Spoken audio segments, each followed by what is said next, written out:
Dan jangan berhenti menari.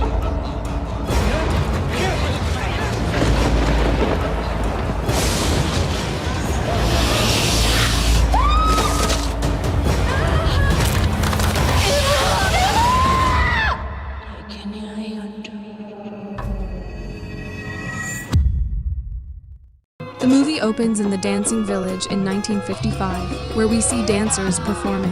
The village elder offers these dancers for selection to the ruler of the region and the forest to save the village from impending doom. One by one, the dancers start to fall, covered with white cloths, and are taken away. In the end, only a dancer survives, and the elder approaches her.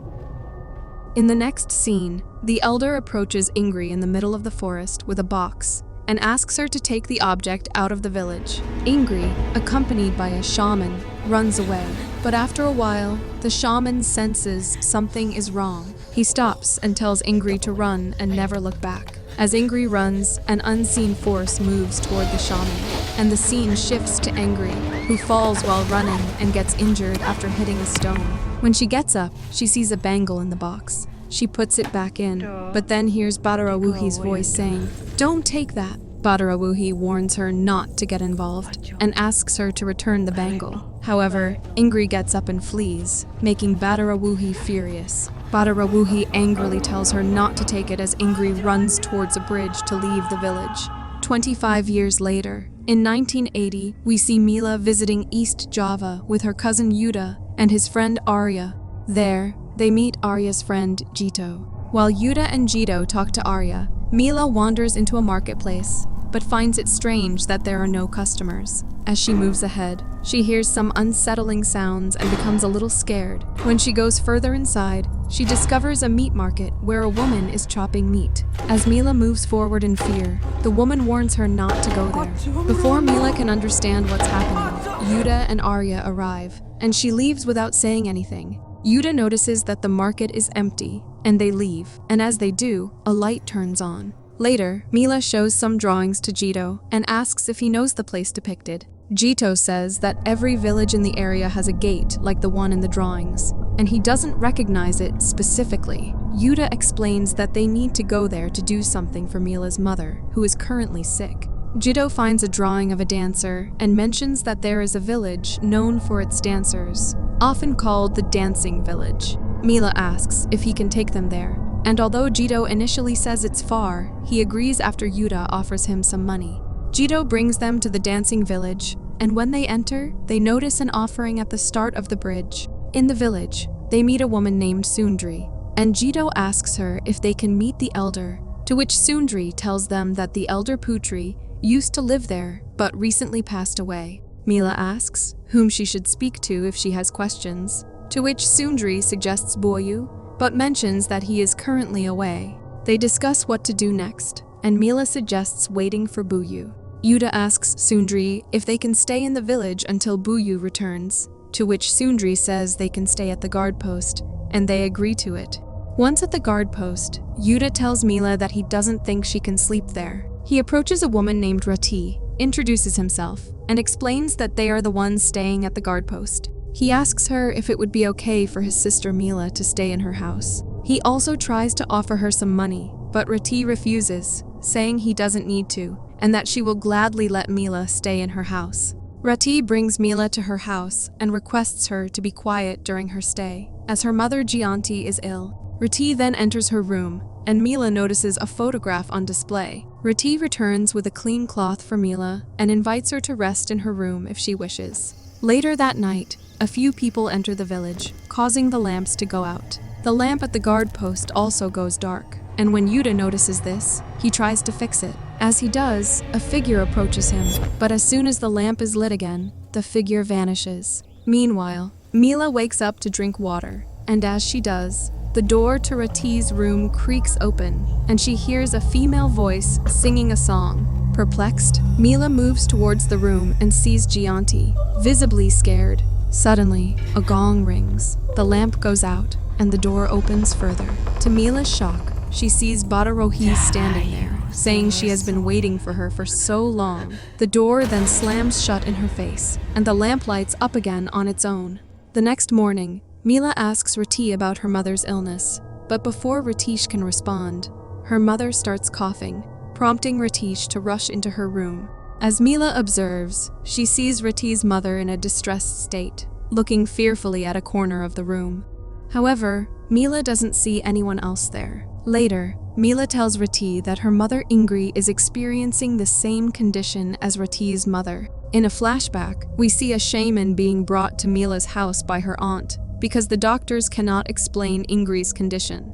The shaman hands Mila some drawings and explains that her mother brought an item that she shouldn't have. When Mila asks which item, the shaman points to a wardrobe. Mila opens the wardrobe and finds a box inside, and within the box is a bangle. The shaman explains that this item came from a faraway village at the easternmost tip of the island of Java, and advises her to return it to help her mother recover. Rati tells Mila that her mother has been in that condition for over a week. Mila shows her the drawings and the bangle, explaining that her purpose is to return it to its owner so that her mother can get better. Rati carefully examines the drawing and identifies the location as Tapak Tilas, but mentions that no one can go there.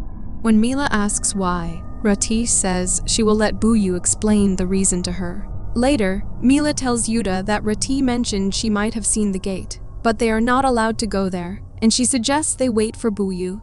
She also tries to tell him about what happened last night, but Arya interrupts, asking Yuda if he wants to take a bath. Rati takes Mila to the women's bathing area and shows her the twin pool, explaining that she has heard there is another one like it, but she doesn't know where it is. She mentions that the pool was supposedly used by dancers before their performances, although she adds that it's only a rumor. Before getting into the pool, they go into the bathrooms to rinse themselves, and as Mila begins to rinse, she hears a female voice singing from the adjacent bathroom, where Rati is. At the same time, a snake slithers behind Mila, but when she turns around, she doesn't see anything there. When Mila comes out, Rati invites her into the pool, saying the water is refreshing. As Mila hesitantly enters the pool, Ratish begins to sing again and moves towards her. Mila asks about the song's meaning, and Rati explains that it tells the story of people who often break their promises. Rati then goes behind Mila, transforms into Badarawuhi, and asks Mila if she is not that kind of person. Badarawuhi then asks her to return her bangle before disappearing behind Mila. Scared, Mila looks around and gets terrified, seeing a snake in front of her. And suddenly, she gets pulled into the water. As she struggles to get out, she sees Badarawuhi standing outside the pool. Just then, Ratish pulls her out and asks what happened, and Mila tells her about the snake, but Rati doesn't see anything there. Meanwhile, Yuda suggests they visit Buyu's house, assuming he has returned, so they don't need to stay another night. However, they soon realize they have wandered into a graveyard, and recognizing they have taken a wrong turn, they decide to leave quickly. They then reach Buyu's house, where they encounter a boy named Prabhu, who informs them that Buyu has not returned yet. Disappointed, the three of them start to leave, but Prabhu follows them and shares a local legend that it is said that Buyu can turn into a black dog. Skeptical, they don't believe him, and they leave, dismissing Prabhu's story as a mere tale. Later, Mila tells Yuda that she saw snakes while taking a bath, but they suddenly disappeared. Jito mentions the boy they met, who told them a crazy story, and says Arya believed it. Arya explains that they saw graves covered by black cloth, heard about a human that can turn into a dog, and noted that the village is in the middle of the forest. He asks if they don't think there is something wrong with this village. Yuda asks Mila if they should just go home. Rati arrives and asks Mila if she isn't going to return the item, and suggests they wait for Buyu to come back first. Later that night, Mila hears some noise in the house. When she comes out, she finds Rati gathering her things, and she apologizes to her, saying she dropped them accidentally. Mila helps pick up the belongings and begins to put them back, but suddenly, she gets scared hearing musical instruments playing outside. She asks Ratish if she can hear it, to which Rati replies yes, and explains that there might be a dance performance going on in the neighboring village. Rati takes Mila to the place where the dance performance is taking place, and the scene abruptly cuts. The next morning, when Yuda and others visit Rati's house, they find that there is no one there, and when Yuda checks the box, he finds that the bangle is missing. They then hear Reti's mom crying in pain in her room, and when Jito opens the door to check, they are shocked to see Reti's mother's condition. When Reti and Mila do not return after some time, Yuta, Arya, and Jito set out to look for them. Meanwhile, we see Reti and Mila at the place where many people are dancing strangely, and as they move forward, they see Badarawuhi dancing. After a while, the music and dance stop, and Badarawuhi approaches them. Reti introduces her to Mila, which shocks Mila, and Badarawuhi asks her, "Where is her bangle?" Scared, Mila asks Badarawuhi if returning the bangle will cure her mother. Badarawuhi does not respond, and Mila hands the bangle to her, and as she does, Badarawuhi puts it on. She then remarks that the shaman was kind for leading Mila here, revealing that Badarawuhi was present at that time, and that the shaman was under her control. Badarawuhi tells Reti that she has done her job, and when Reti asks about her mother, Badarawuhi instructs her to go home and meet her mother. Meanwhile, Yuta and his friends spot a food stall, and Yuta asks the owner if he has seen his cousin, but the man says no. Arya notices that something is wrong there and tells Jito they should go back. As they start to leave, one of them comments that they don't look like they're from around here. He approaches Yuta, hoping he finds his cousin, and gives him a packet. However, Arya intervenes, grabbing the packet and saying he is very hungry. On the other hand, we see Reti running into the woods with Mila following her. Once they reach the village, Mila asks who she was. Reti explains that her name is Badarawuhi, and that she promised Reti her mother would be safe if she helped her.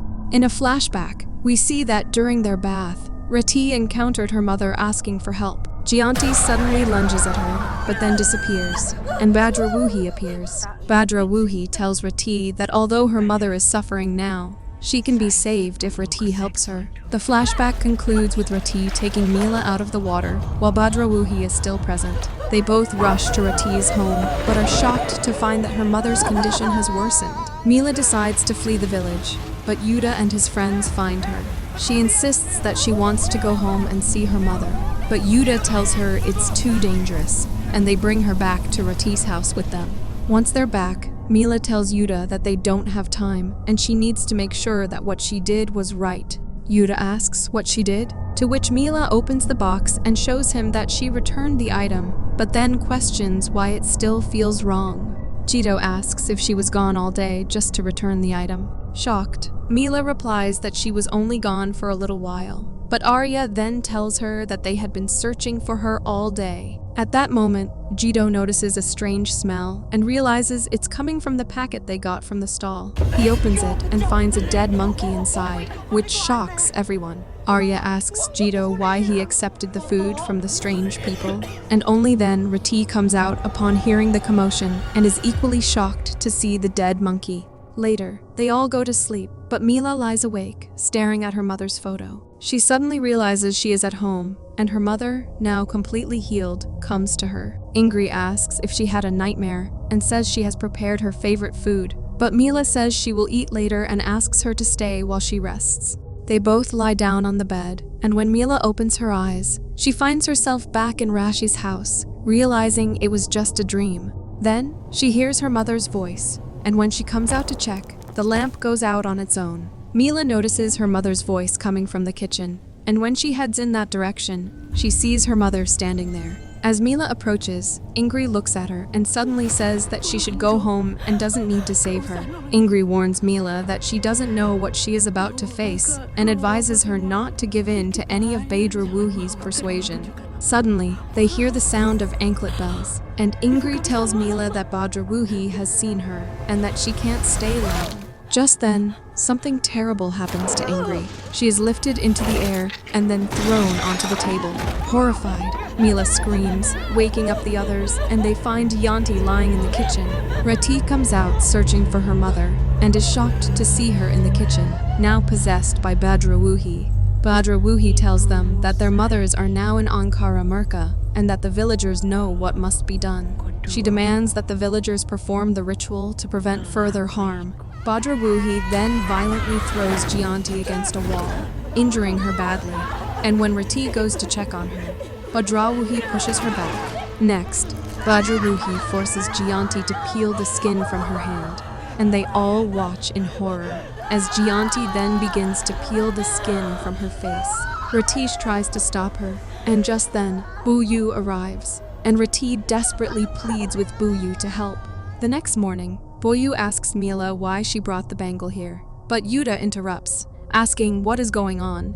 Buyu explains that before she died, Mila's grandmother had instructed him to find her mother. He came to Ingri's house, but it was too late because Badarawuhi had already reached her. Buyu reveals that Ingri is Putri's only child and that her grandmother died from the heavy burden of the village's tradition. She wanted to protect her mother and the entire village. Mila asks, protect them from what? In a flashback, we learn that Gianti and her twin Santika were chosen dancers, and since Gianti's aura attracted supernatural beings, Santika didn't want her to be chosen as the dancer. Despite knowing the risk, Buyu and Putri decided to replace Gianti with her twin Santika on the night of the ritual to deceive Badarawuhi, so the village could be freed from her slavery. He explains that on the night of the ritual, the fates of the twins were switched. Gianti, who was supposed to be the chosen dancer, was replaced by Santika. They had to do this to deceive Badarawuhi and take the bangle out of the village. Santika's sacrifice caused great pain, especially to Gianti, but because of it, the village was able to be freed from Badarawuhi's clutches. Badarawuhi could not choose a dancer for 25 years, and during all that time, Putri endured the pain as a result of her decision. Mila says it was wrong for her to come here, and Rati also asks for forgiveness, admitting this is all her fault. She then asks, but what about her mother now? Buyu goes into Gianti's room to perform a ritual, telling them that no one should enter while he is inside. They fall asleep while waiting outside, and around 2:30 in the night, Yuta wakes up to the sound of someone knocking on the door. As he is about to open it, Buyu stops him, saying, "You never know what's behind it." He then opens the door himself and steps outside, closing it behind him. Outside, he encounters a demon, and then many other demons appear behind it. The next morning, they find a dead cow outside, and when Buyu investigates further, he discovers dead chickens and realizes that all the livestock in the village has died. After this, he sees that all the crops in the village have also been destroyed. They then rush to the twin pool area, where they find that the water has dried up and hundreds of snakes are crawling in it. Yuta and the others immediately leave in fear, and Buyu encounters Badarawuhi at the scene. Later, Mila insists on making sure the villagers perform the ritual, but Yuta says she doesn't need to, and that they should go home now. Mila replies that the ritual might help her mother, and she doesn't want their journey to be in vain. She sees Buyu making the girls drink coffee one by one, and when Rati drinks it, she comments that it tastes sweet. A villager informs Buyu that Rati is the last one, and Buyu then asks Mila if she wants to taste the coffee. Mila agrees and drinks it, describing it as sweet when asked about the taste. Skeptical, Yuta picks up the glass, takes a sip, and spits it out, saying that it tastes bitter. Yuta tries to take her away from there, but Buyu tells Mila that she has been chosen as one of the dancers of the village. He explains that she selects only 7 candidates to become Das, and if the coffee tastes sweet, it is a sign that she must perform the ritual. Later, Arya asks Rati why they can't be present for the ritual, to which she explains that other than the elders, no one from the village is allowed to attend. Concerned for Mila's safety, Yuta insists she can't join something without understanding the consequences, to which Mila asks what she should do, as this is the only way. The next day, Buyu tells the villagers that they will perform a ritual that has not been done for a long time to save the village. He explains that one dancer will fulfill her duty as the chosen dancer to protect the village in the years to come. He instructs all the villagers to close their doors and windows, keep hitting bamboo to repel uninvited guests born from darkness, and not to leave their houses under any circumstances. He warns them that tonight, the supernatural will come out and consume anything in its path. They are strictly instructed to keep hitting the bamboo continuously until the ritual is finished. As the ritual begins, Buyu instructs them not to stop playing the music until the last dancer falls. The girls are then told to inhale the shawl, and as they do, they become possessed. The music starts playing and their bodies begin to dance on their own, and they see that they are surrounded by numerous demons dancing along with them.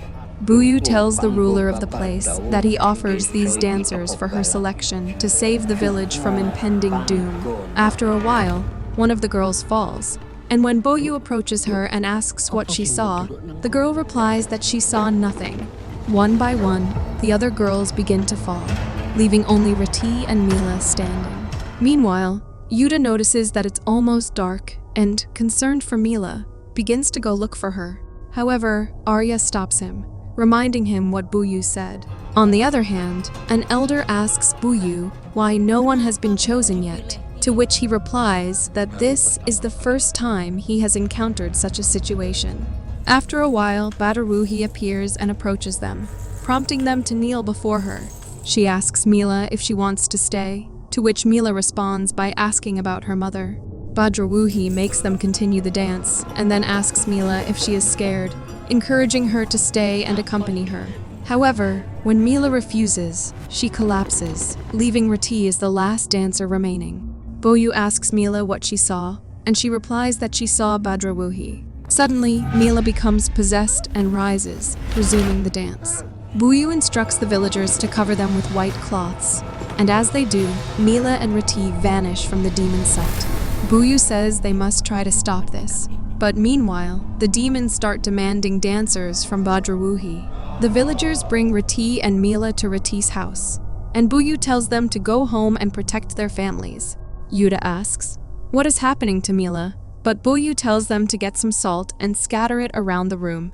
He then removes the cloth from Rati and Mila, and explains that Badarawuhi hasn't chosen between Mila and Ratish yet. But one thing is certain, that both of them are currently in Ankara Murka.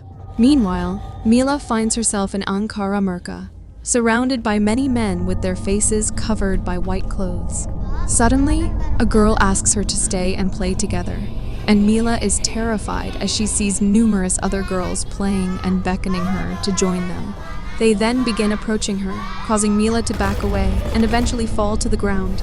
Meanwhile, due to the strong storm, the door opens, and as Jito and Buyu try to close it, Jito is terrified to see demons standing outside the house. However, despite this, they eventually manage to shut the door. On the other hand, Mila encounters Badarawuhi, who summons many other dancers to surround her. The dancers then begin their performance, and Mila notices that Rati is among them. Badarawuhi then pulls Mila over and tells her to stay here and accompany Ratish and her mother, asking if she doesn't want to be like them. Badarawuhi then reveals Mila's mother, and as Mila tries to reach her, the dancers block her path and begin moving toward her like snakes. Suddenly, Mila finds herself in a different place where she finally meets her mother. Mila says, "Let's leave this place," but Ingrid says she can't. Ingrid tells Mila to go home, expressing that she doesn't want her to be part of this. She encourages Mila to be strong and not to do what Badarawuhi wants her to do. Ingrid then departs, leaving Mila alone, and Mila finds herself back in Ankara Murka. Badarawuhi then makes her dance in front of her mother and asks don't she wants to accompany her mother here, like Rati. She then begins to torture Ingrid by breaking her fingers and feet, and asks Mila can she bear to see her mother like this? Meanwhile, Yuta notices that Mila's body is growing cold and asks Buyu what's happening. Buyu tells them to wait and enters a room. After a while, he transforms into an invisible dog and leaves the house. He reaches Ankara Murka, causing all the dancers to stop. However, after a while, they resume dancing.